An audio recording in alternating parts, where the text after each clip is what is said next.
I want to talk to you guys about why 2021 and the vaccine push was so successful. Basically, before I start this video, for any of the simpletons that come onto my page, I have a bachelor's in science. My major was molecular biology and biochemistry, and this is why I basically didn't take the you-know-what. But let me show you in case you call my bluff. There it is. There's my degree, full picture, just so you don't think it is photoshopped. If we look at the 2021 Vax push and how they organized it, they now have data on you and what you're willing to give up in order to get you know what. The first wave was voluntary. It was all based on propaganda and how easily you fell for it. They didn't take anything away from you. Second wave, they took away your entertainment, including restaurants, concerts, and travel. Third wave was they offered you $100 or hamburgers and fries for your autonomy. And then finally, they went after people who didn't want any of that, and they wanted to see if you're willing to lose your job or keep your bodily autonomy.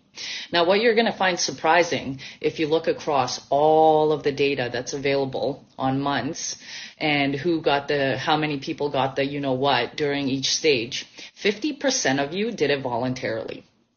50% of you have no critical thinking skills. You never asked any questions. You just did what the TV and the mainstream media told you. That's the sad part.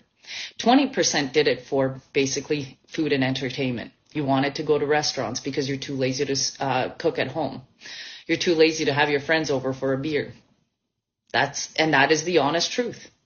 And then the last push was actually the smallest for work. This excludes the medical field where the provisions are still and the mandates are still on there. Now, ask yourself this.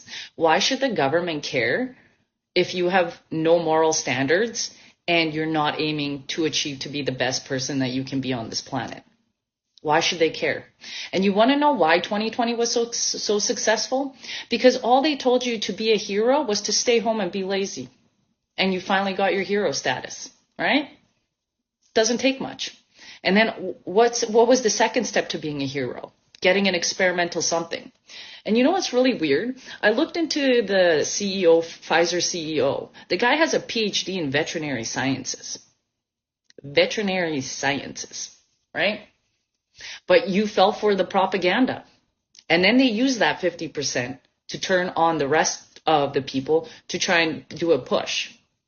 So now ask yourself, if you're too lazy to actually make a change in your own life and in your own community, why should the government take care of you? Why should the government care? And this is why we're in the mess that we're in. It has to start from within here for the change in order to make a difference in the world.